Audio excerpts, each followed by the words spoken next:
Assalamualaikum and a very good evening. Today with me, Engku Bakhtia. As everyone know, nowadays people are affected by coronavirus and there were a lot of people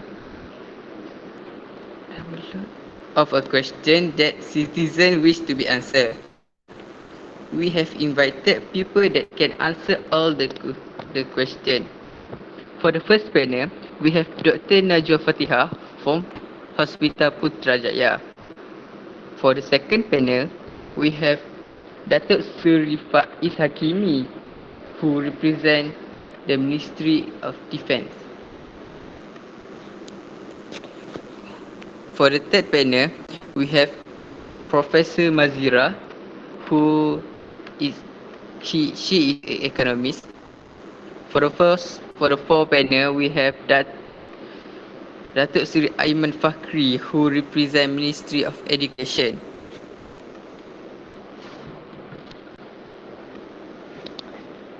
Before we start, let me tell you about COVID-19 first. COVID-19 is a disease that was first found in Wuhan, China. This disease has spread worldwide and leading to an ongoing pandemic. It made a lot of people suffer.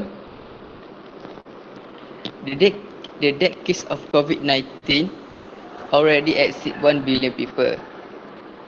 So, so back to our agenda. There were a few questions that I would like to ask our panel.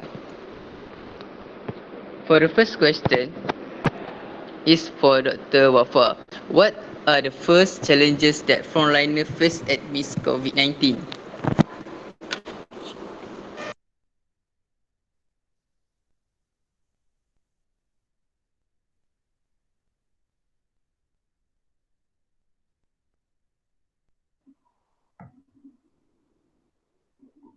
The challenges that frontliners face amidst COVID-19 are lack of pandemic preparedness, shortage of personal protective equipment (PPE), anxiety and fears amongst professionals, anxiety and fears amongst resident and service user, challenges in enforcing of social distancing, challenges of fulfilling social shielding responsibility, delay in testing, evolving PPE guidance, and lastly, shortage of staff.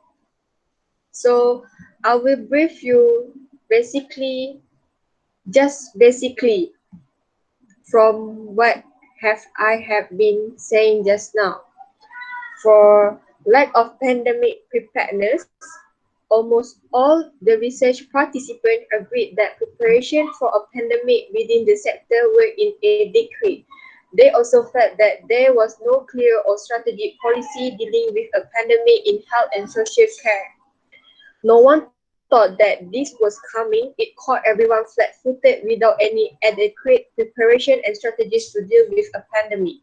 We didn't know where to start from and what to do. It was all confusion as this was a new pandemic never to have been experienced in health and social care setup.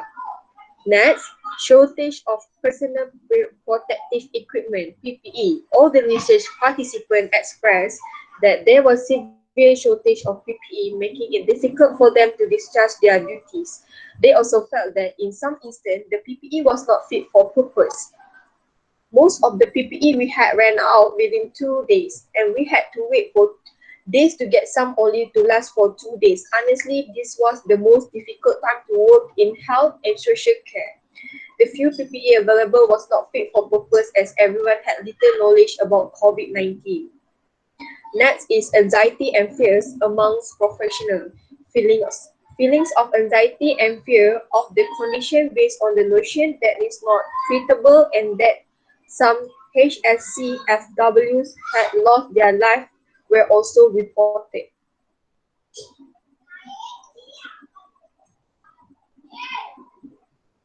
Moreover, is anxiety and fears amongst resident and service user. The research participant also reported an atmosphere of anxiety and fear among residents and service user. They felt that some residents had so many questions about COVID-19 that could not be addressed as this was a new condition for everyone, including the HSCFW. Many service users will ask me a lot of questions about the coronavirus, and I could not even answer some of them. You could see fear and anxiety on their faces. The situation of not being able to provide them answer is a challenge of its own kind. Some residents who normally have visitors found it difficult to cope without their friends and relatives coming to visit them at the residential home. You could see that they were really anxious. After that is challenges in enforcing social distancing.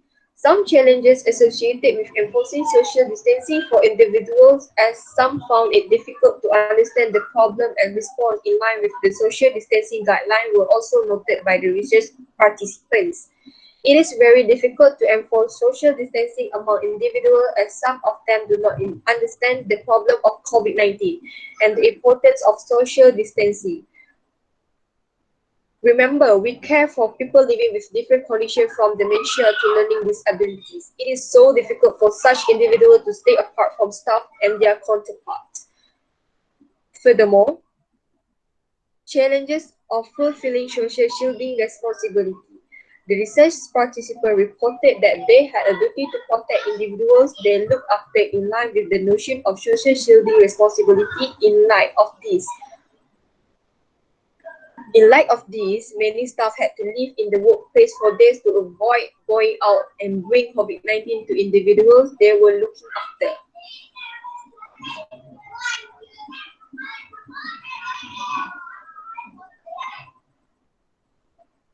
Next is delay in testing.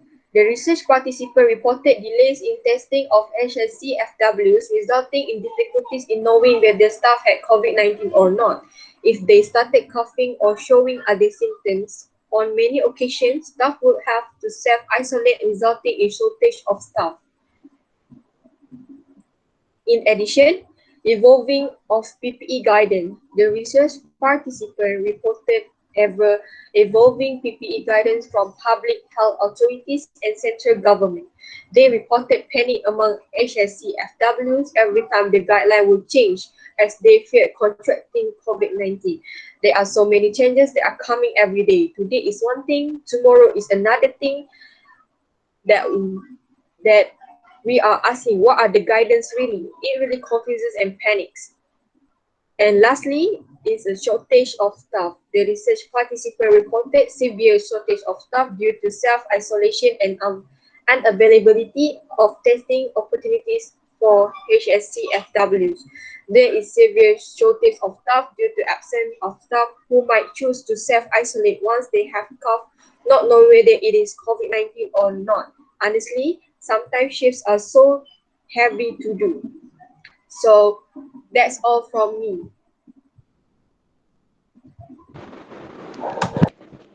So, with a view to strengthen our future pandemic preparedness, a coordinated approach between government and healthcare in order to manage and contain such pandemic is needed.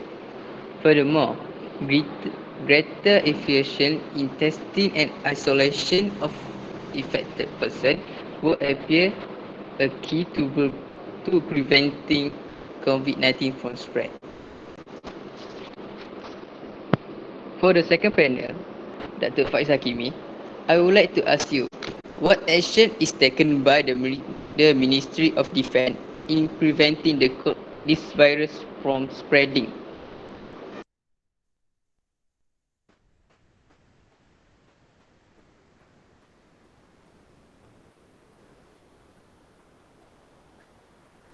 Thank you for the questions. As one of the measures to contain the outbreak of the COVID-19 virus, the Prime Minister of Malaysia and the government issues an announcement that the government will implement a movement control order throughout Malaysia. During this period, government and private office will be closed except the involved in essential service such as water, electricity, energy, telecommunication, post, transportation, irrigations, oil, gas, food, lubricant, broadcasting, finance, banking, health, pharmacy, fire prevention, prison, ports, airports, security, defense, cleaning, food supply, and retail. The complete restriction will be imposed on movement and assembly, including religious activities, sports, social, and culture events. To enforce the restrictions, all houses of worship and business premise will be closed except supermarkets, public market, sun-driven shop, and convenience stores selling essentials goods. A complete restriction will be imposed on Malaysia from traveling abroad. Malaysians returning home will be required to undergo health checks and voluntary self-quarantine for 14 days. A complete restriction will be imposed on foreign visitors and tourists.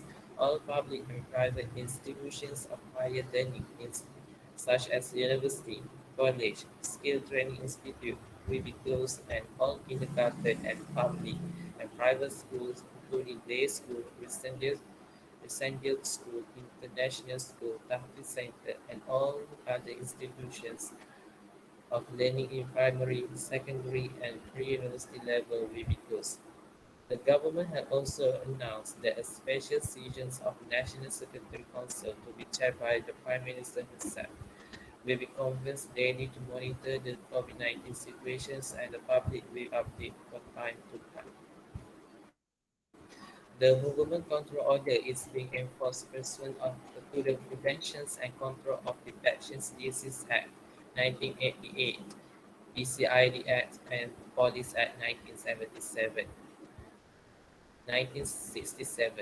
Pursuant to Sections 11, Paragraph 1 of the PCID Act, the Ministry of Health has on 17 March 2020 issues the Prevention and Control of Infectious Disease Declaration of Infected Local Area Order 2020, declaring all state and federal territories of Malaysia as infected area of the COVID-19 disease.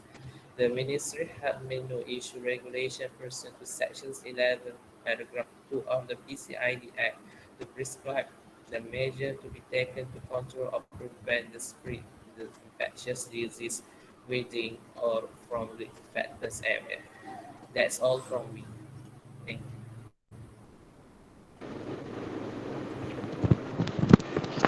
Thank you for the information. Okay, for the panel 3, for the third panel, as we already know, tourist sector is one of our important source for the economy. During pandemic, that sector has been facing financial crisis. In your opinion, what is your strategy to solve the problem of tourist sector due to COVID-19?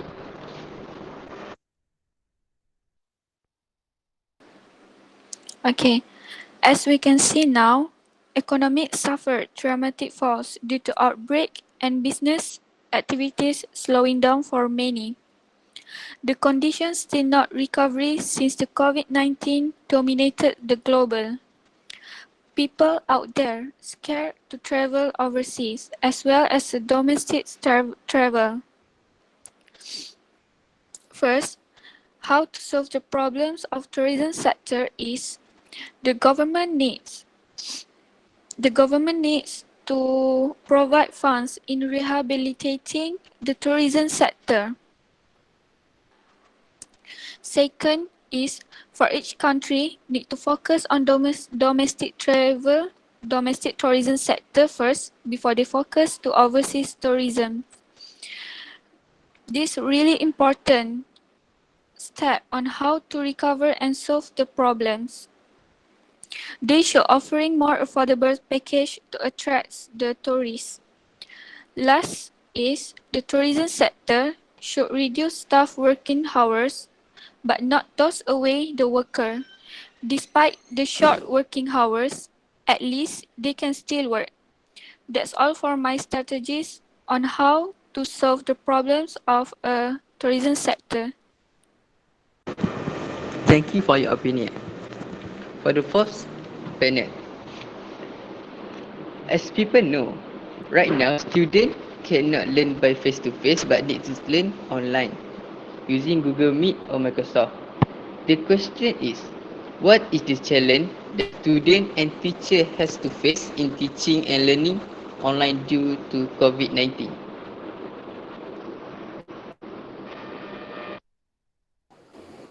Thank you for the moderator for the questions.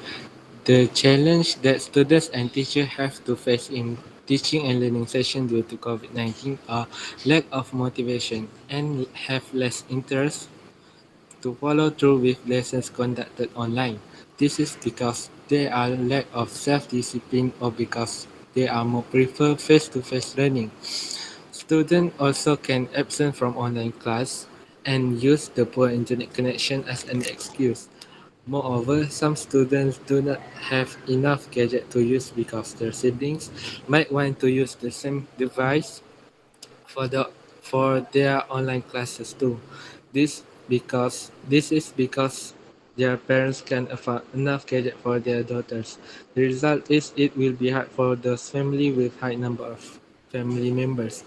After that, less internet coverage in the living area also the reason why students are lack of motivation. This is because the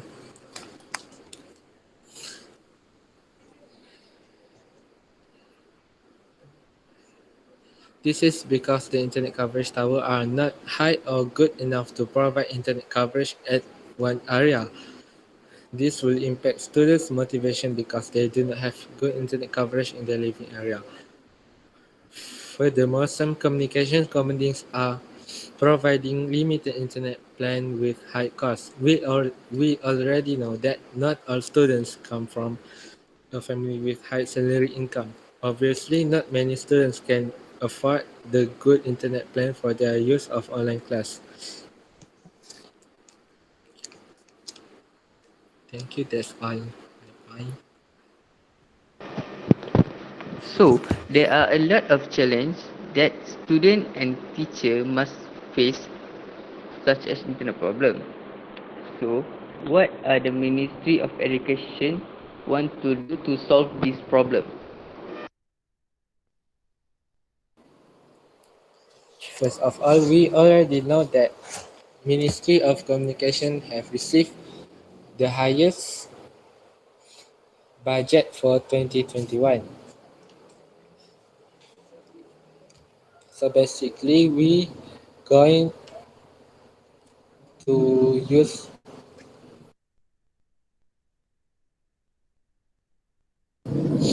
with the budget we gain, we will provide free free internet with 1 GB every day for students from 8 a.m. to 8 p.m. After that, I will propose with Ministry of Communication to work with telecommunication companies to provide affordable price for students which provide sufficient internet data for students.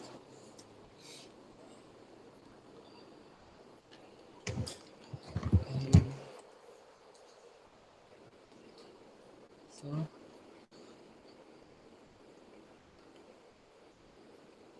uh, that's all.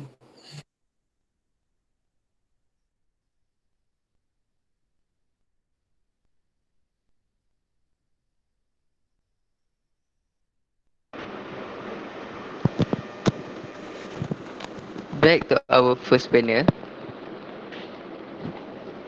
As we already know, our nation, Malaysia, has also has a lot of COVID-19 patients. How did Malaysia healthcare handle the drastic increase of COVID-19 cases which exceed the facility uses of the hospital?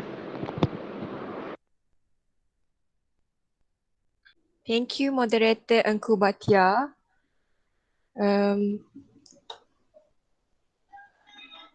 Malaysia healthcare handled the drastic increase of COVID-19 cases which exceed the facilities of hospitals by they prepared and planning began in December 2019 when they first heard from Chinese authorities that there were cases of acute respiratory illness. Second, previous experience with MERS and the 2002 until 2003 severe acute respiratory syndrome SARS epidemic, including experience contact tracing teams was key in enabling a speedy response. Third, Malaysia drastically upgraded health facilities and diagnostic capacity in February 2020, including an 86% increment in available ventilators from 500 2006 to 1,034 units. Fourth, Malaysia hospitalized all individuals diagnosed as COVID-19 positive, whether symptomatic and asymptomatic. Fifth, learning from other countries, including China, was essential in identifying do's and don'ts in the COVID-19 response, including in terms of treatment. And lastly, while evidence on treatment was still murky, Malaysia physicians prioritized monitoring for negative side effects of treatment and adjusted medication regimens.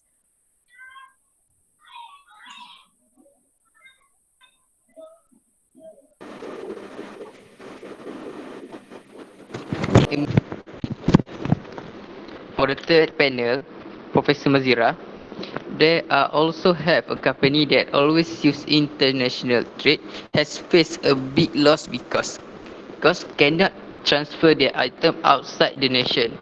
Professor, in your opinion, how to overcome affected business problem?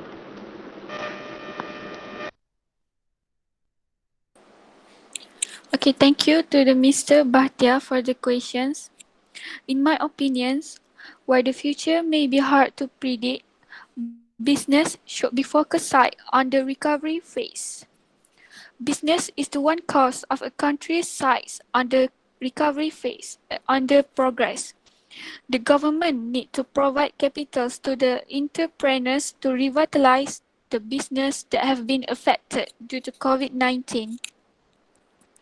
Besides, the government needs to find ways to attract foreign investors to cooperate.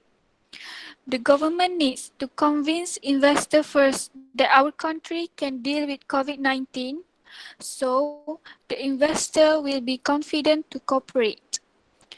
Next, for the company who struggles to recover their business, they should find an alternative way, means that they should increase digital correspondence by using social media such as Facebook, Instagram, or Twitter for promoting their business or product.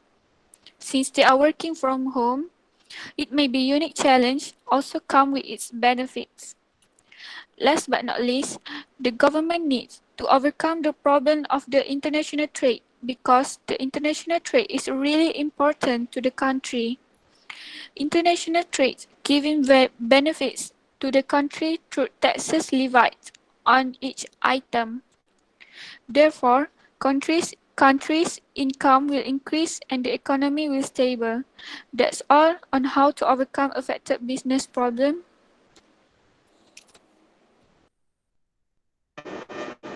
Okay. For the last question, I would like to ask the second panel. This is a hot question. The question is cross-state allowed in the event of an emergency?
That's a good question.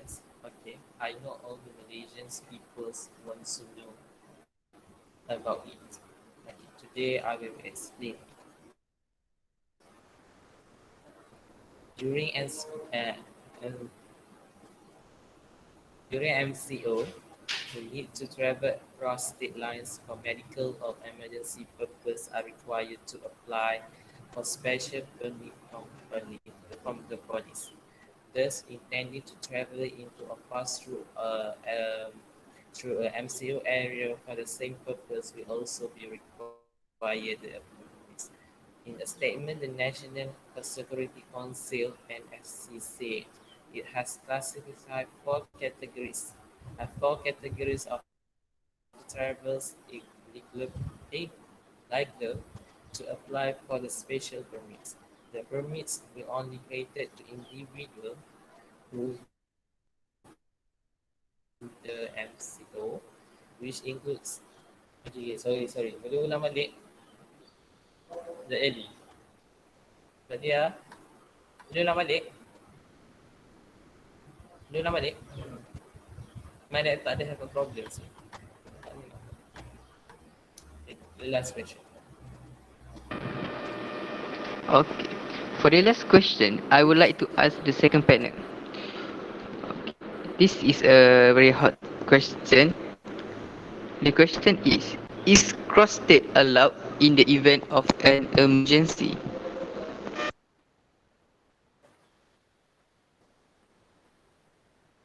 Thank you for these questions.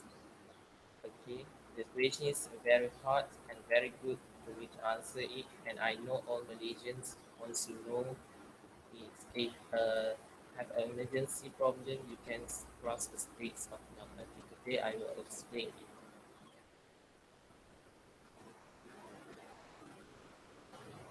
During MCO, during MCO, iaitu Movement Control Order, who needs to travel across state line for medical or emergency purpose are required to apply for special permit from the police.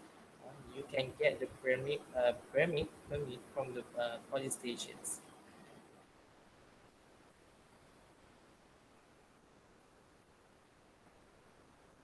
Individual who need to pass through MCO area and individual who wish to enter the MCO area are required to get the permit too.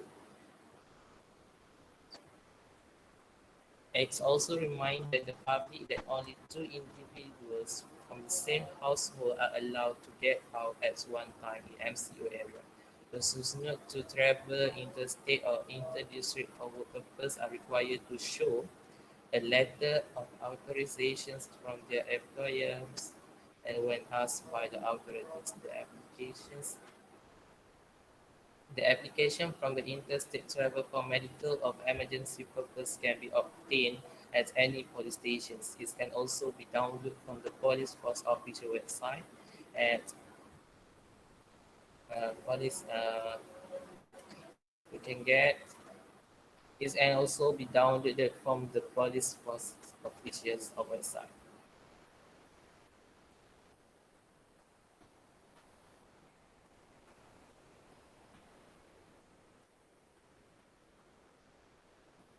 Jap. Jadi ya kali ni. Dengar suara tu. Dengar. Macam apa pendek. Sekejap. I hope you all bersabar.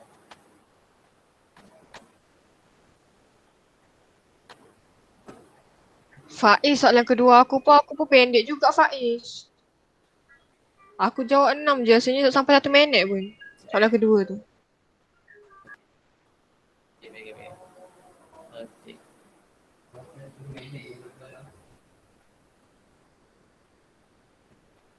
Okay. Hello. Kak J.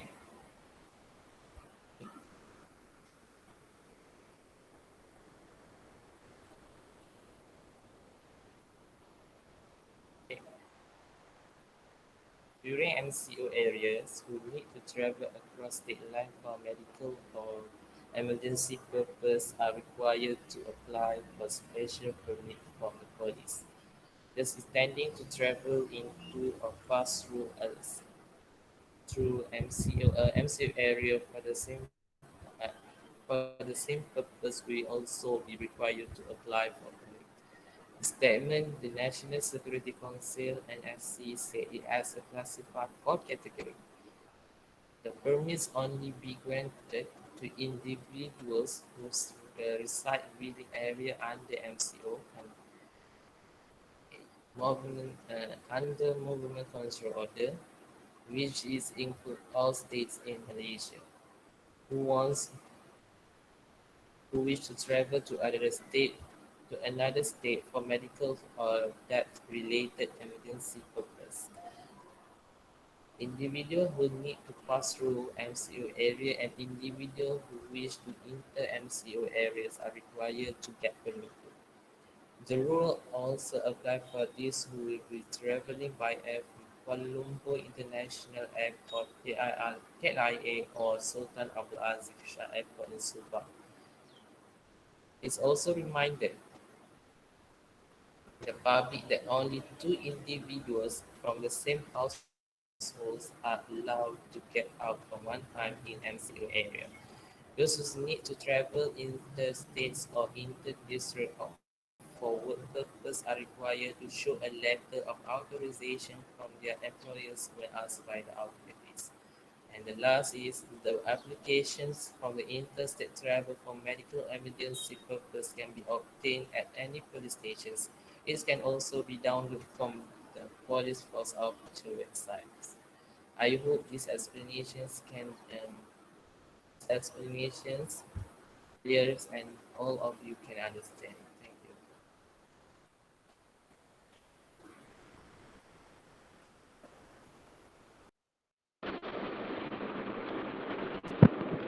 Thank you for all the panel for coming and answer all our questions. I hope all the questions that being asked give benefit to our citizen.